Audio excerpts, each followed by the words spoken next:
नमस्कार। राजस्थान की तमाम फटाफट खबरों में आपका स्वागत है। राजस्थान की खबरों के लिए आपसे निवेदन कि यदि आपने हमारे चैनल को सब्सक्राइब नहीं किया तो कृपया करके राजस्थान की खबरों के लिए आपके अपने चैनल को सब्सक्राइब करना ना भूलें। आप सब्सक्राइब करते हैं तो हमें हिम्मत होती है सही और सच्ची खबरें आप तक पहुंचाने की। तो क्या है आज की राजस्थान की बड़ी खबरें? जी हाँ, राजस्थान में कांग्रेस के नेशनल मीडिया एवं कम्युनिकेशन प्रमुख और कांग्रेस वर्किंग कमेटी के सदस्य पवन खेड़ा गुरुवार को जयपुर आए। पार्टी की तरफ से आगामी दिनों में सड़क से संसद तक उठाए जाने वाले मुद्दे जीएसटी को लेकर प्रेस वार्ता की। जीएसटी का मतलब उन्होंने बताया गब्बर सीतारमण टैक्स। बीजेपी का चेहरा कोई मुखौटा कोई और है। जी हाँ, ये पवन खेड़ा की तरफ से बयान। जीएसटी को लेकर वित्त मंत्री निर्मला सीतारमण और प्रधानमंत्री नरेंद्र मोदी की आलोचना की। खेड़ा ने जीएसटी को गब्बर सीतारमण टैक्स करार देते हुए इसे मिडिल क्लास, गरीब और किसानों के लिए घातक बताया। खेड़ा ने कहा कि जीएसटी लागू हुए 90 महीने हो चुके हैं, लेकिन इसका फायदा आम जनता को नहीं मिल सका। जीएसटी का 64% हिस्सा देश की 50% आबादी ने दिया है, जबकि फीसदी आबादी वाले अमीर लोगों ने महज 10% हिस्सा दिया है। जी हाँ, बिल्कुल ये सही खबर है। 64% जीएसटी का हिस्सा 50% आबादी देती है, यानी गरीब मध्यम परिवार के लोगों ने। जीएसटी की सबसे ज्यादा मार मध्यम वर्ग, छोटे व्यापारी और गरीब आम जनता पर पड़ी है। उन्होंने एक सवाल पर दावा किया कि कभी बीजेपी व्यापारी वर्ग की पार्टी कहलाती थी। आज जयपुर के बाजार में मेरे साथ चलो, व्यापारी जीएसटी को लेकर कितने दुखी हैं। आज की तारीख में जीएसटी के 9 स्लैब है। कांग्रेस इसके खिलाफ संसद तक आवाज उठाएगी। इस मौके पर नेता प्रतिपक्ष टीकाराम जूली, संगठन महासचिव ललित तोनवाल, महासचिव जसवंत गुर्जर, प्रवक्ता स्वर्णिम चतुर्वेदी और विधायक अमित चाचाण भी मौजूद रहे। पवन खेड़ा ने कहा कि आजादी से आज तक किसानों के उपकरणों पर जीएसटी नहीं लगाया गया था। इस सरकार ने टैक्स आतंकवाद फैलाया। उन्होंने किसानों की आय दोगुनी करने का दावा किया था, लेकिन टैक्स लगाकर किसानों की लागत दोगुनी कर दी। 5 साल में इनकम टैक्स में 240% की बढ़ोतरी हुई है। जीएसटी 177% की बढ़ोतरी। इसका आमजन को क्या लाभ मिला? बिजली, पानी, सड़क में किस क्षेत्र में सुधार दिखा? पवन खेड़ा ने कहा कि शुरू से ही परसेप्शन रहा है कि भाजपा बनियों की पार्टी, आज ट्रेडर्स भी इससे परेशान है। हर चीज को वोट से तोलना पीएम मोदी का काम है। BJP one nation one tax की बात करती है, लेकिन एक पॉपकॉर्न पर भी 3 टैक्स लागू कर रखे हैं। वहीं पीसीसी चीफ गोविंद सिंह डोटासरा ने कहा कि मुख्यमंत्री समेत कैबिनेट का एक पक्ष एसआई भर्ती रद्द करने को तैयार नहीं है। वहीं एक कैबिनेट मंत्री और सरकारी मशीनरी समेत दूसरा पक्ष भर्ती निरस्त कराने पर अड़ा है। मुख्यमंत्री ने तमाम सिफारिशों को नजरअंदाज करते हुए भर्ती रद्द नहीं करने का निर्णय किया है। इसके बाद हाईकोर्ट ने सरकार को कड़ी फटकार लगाई। अब मुख्यमंत्री ने यह निर्णय क्यों किया है? इसके पीछे सत्ता का वर्चस्व है या बंदरबाट है? यह भी एक पहेली है। एसआई भर्ती भाजपा के अंतर्विरोध की अनसुलझी पहेली है, ये कहना है डोटासरा का। राजस्थान के मुख्यमंत्री भजन लाल शर्मा ने कहा कि कांग्रेस राज्य में 3 साल में जितना काम हुआ उतना भाजपा सरकार ने 1 साल में कर दिखाया। पीएम कुसुम योजना में तो पिछले सरकार की तुलना में 31 गुना काम हुआ है। सीएम गुरुवार को जोधपुर में पश्चिमी राजस्थान उद्योग हस्तशिल्प उत्सव को संबोधित कर रहे थे। उन्होंने कहा कि राजस्थान का हस्तशिल्प प्रदेश का गौरव है। देश प्रदेश के नामी अस्पतालों की बेस्ट प्रैक्टिसेस का अध्ययन करने की कड़ी में चिकित्सा शिक्षा विभाग के अधिकारियों के दल ने गुरुवार को जयपुर में राजस्थान अस्पताल का भ्रमण किया। शासन सचिव चिकित्सा शिक्षा के नेतृत्व में गए अधिकारियों के दल ने राजस्थान अस्पताल में बेस्ट प्रैक्टिसेस और प्रबंधकीय व्यवस्थाओं का अवलोकन किया।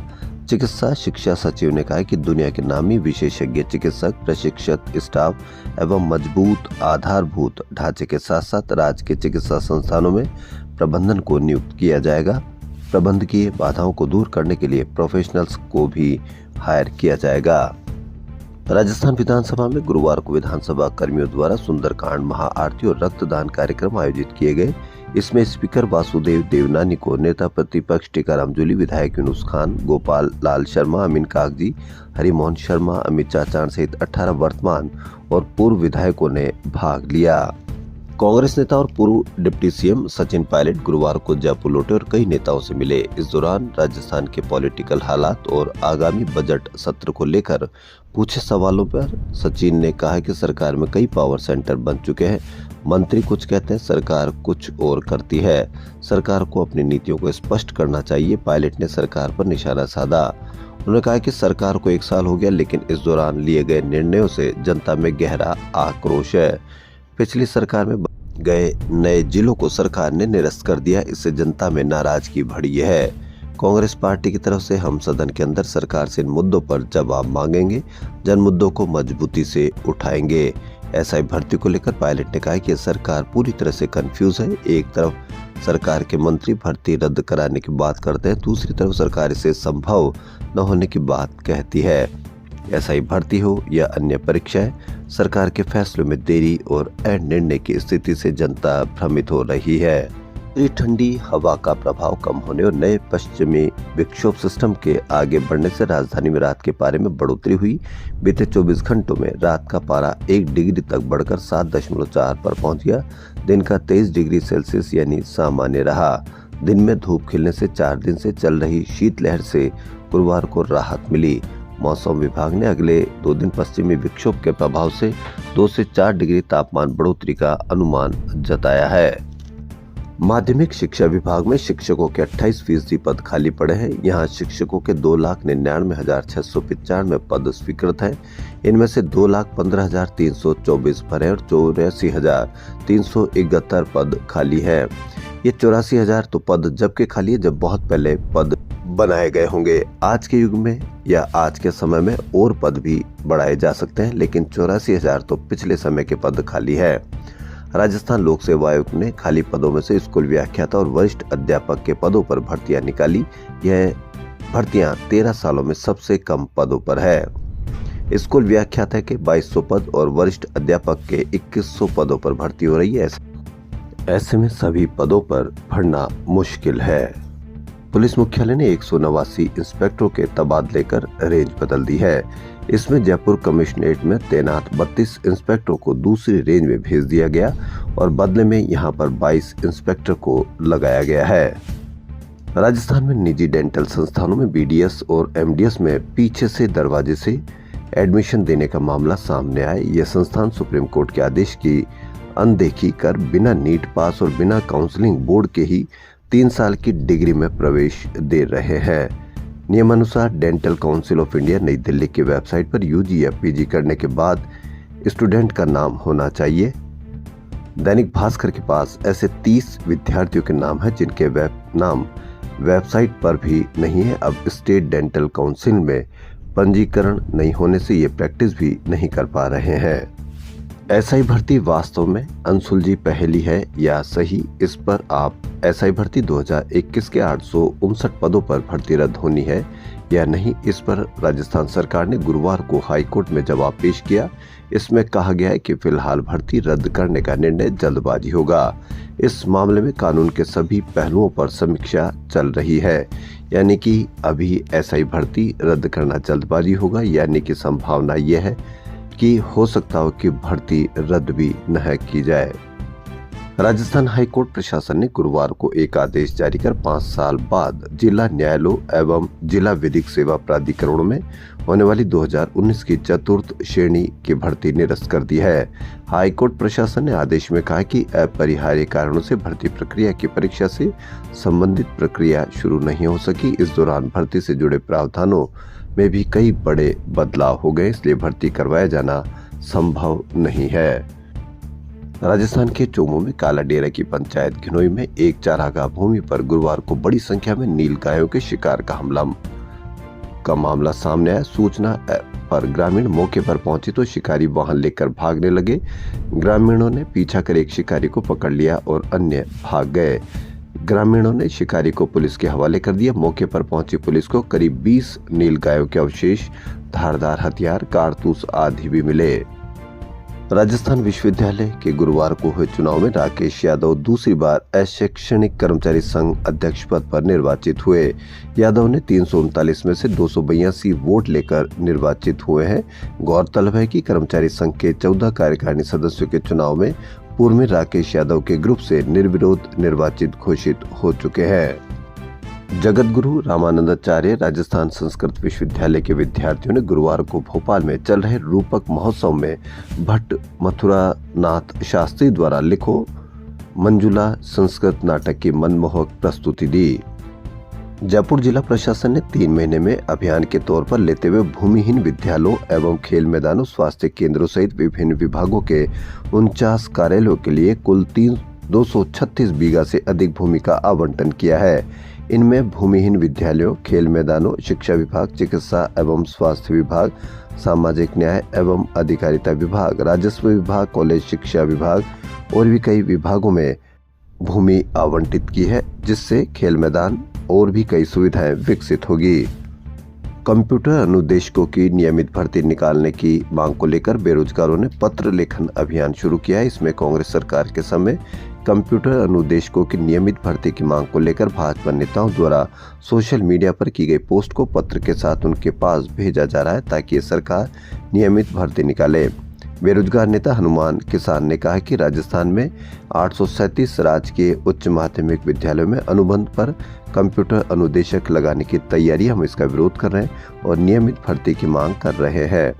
अब उनके सोशल मीडिया पोस्ट को पत्र के साथ संलग्न कर भाजपा नेताओं को भेजा जा रहा है कि संविदा भर्ती गलत है, अब नियमित भर्ती निकाली जाए ताकि युवाओं को राहत मिल सके। चिकित्सा विभाग की ओर से मेडिकल ऑफिसर भर्ती परीक्षा 2024 में हो रही देरी से आक्रोशित यूनाइटेड डॉक्टर्स फ्रंट यानी यूडीएफ बैनर तले सैकड़ों डॉक्टरों ने स्वास्थ्य भवन का घेराव किया। भर्ती में पदों को बढ़ाने की मांग को लेकर नारेबाजी कर प्रदर्शन किया गया। राष्ट्रीय अध्यक्ष डॉक्टर लक्ष्य मित्तल के अनुसार विभिन्न मांगों को लेकर चिकित्सा मंत्री गजेंद्र सिंह खीवसर, निदेशक डॉक्टर रवि प्रकाश माथुर के साथ वार्ता की। डॉक्टरों को परीक्षा की नई तिथि जल्द घोषित करने का आश्वासन दिया है। यूडीएफ ने 20 जनवरी तक परीक्षा की तिथि घोषित नहीं करने और पदों की संख्या नहीं बढ़ाने पर मजबूरन सड़कों पर उतरना पड़ेगा। गौरतलब है कि मेडिकल ऑफिसर के पदों पर भर्ती करने के लिए सरकार ने राजस्थान स्वास्थ्य विज्ञान विश्वविद्यालय को नोडल एजेंसी बनाया है। मेडिकल ऑफिसर भर्ती परीक्षा की नई तिथि 20 जनवरी तक घोषित करना, पदों की संख्या 3000 करने के साथ ही पारदर्शिता सुनिश्चित करना है। आज के समय में पत्रकारिता सबसे ज्यादा आम लोगों में बदनाम रही है, या कहा जाए कि आम लोगों को ये लगता है कि पत्रकारिता सही तरीके से नहीं की जा रही है। इसी पर चर्चा हुई। पत्रकारिता कैरियर नहीं, आत्मसिद्धि की साधना है। तभी हम हाशिए पर खड़े आखिरी व्यक्ति के लिए मंगलकारी पत्रकारिता कर पाएंगे। व्यावसायिक उत्कृष्टता से पहले जरूरी है अच्छा व्यवहार और व्यक्ति होना। यह बात पत्रकार श्रीवर्धन त्रिवेदी ने गुरुवार को हरिदेव जोशी पत्रकारिता और जनसंचार विश्वविद्यालय की झालाना स्थित RIC में आयोजित मीडिया कार्यशाला और व्याख्यान माला के दौरान कही। अब आप ये अंदाजा लगा लीजिए कि क्या मीडिया में आपकी बेरोजगारों की या बच्चों की बेरोजगारी की, बढ़ती हुई महंगाई की, या डॉलर के मुकाबले रुपया कमजोर होना, या और भी कई ऐसी महंगाई पर GDP की चर्चा, यानी आपकी कोई भी आम आदमी की यानी आखिरी व्यक्ति की कोई भी समस्या की कोई चर्चा होते हुए देखते हैं? नहीं देखते। तो इस तरह से पत्रकारिता का हाशिए पर आना, यह बात पत्रकारों के लिए जरूरी है कि उन्होंने ही पत्रकारिता को किस तरह से हाशिए पर ला खड़ा किया है। आने वाले समय में हमको कितनी मेहनत करनी पड़ेगी या आम व्यक्ति को कितनी मेहनत करनी पड़ेगी ताकि उनकी समस्या या उनकी बात मीडिया पर आ सके। रचनात्मक सोच, प्रकृति के साथ गहरे जुड़ाव और मानवीय भावनाओं का अद्भुत चित्रण गुरुवार को जवाहर कला केंद्र की सुदर्शन आर्ट गैलरी में देखने को मिला। ये मौका था लूना 5 फिगर्स आर्ट स्टूडियो द्वारा आयोजित देवेश प्रजापति की एकल पेंटिंग प्रदर्शनी कैनवास क्रॉनिकल्स का। इस प्रदर्शनी में देवेश ने 30 से अधिक कलाकृतियां प्रदर्शित की है। मुट्ठी भर कैलिफोर्निया बादाम के साथ भारतीय परिवारों के दैनिक प्रोटीन की जरूरतों को पूरा करना विषय पर हुए पैनल डिस्कशन में कई शेफ शामिल हुए। मौका था बादाम बोर्ड ऑफ कैलिफोर्निया की ओर से गुरुवार को रेडिसन ब्लू में हुए प्रोग्राम का। इसमें सेलिब्रिटी शेफ पंकज भदौरिया ने लाइव कुकिंग डेमोन्स्ट्रेशन दिया। फॉरेन मेडिकल ग्रेजुएट एग्जामिनेशन यानी FMGE देने वालों की संख्या साल 2023 तक 60,000 से अधिक पर पहुंच गई है। साल 2024 का दिसंबर सेशन का एग्जाम 12 जनवरी 2025 को आयोजित होगा। साल 2023 में दोनों सेशन में आयोजित परीक्षा में कुल 61,616 विद्यार्थियों ने परीक्षा दी थी।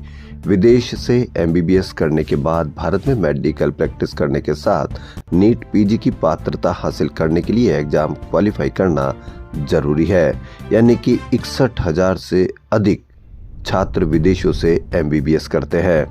कितनी बड़ी संख्या में हमारा भारत का पैसा विदेशों की मेडिकल कॉलेजों को मिलता है।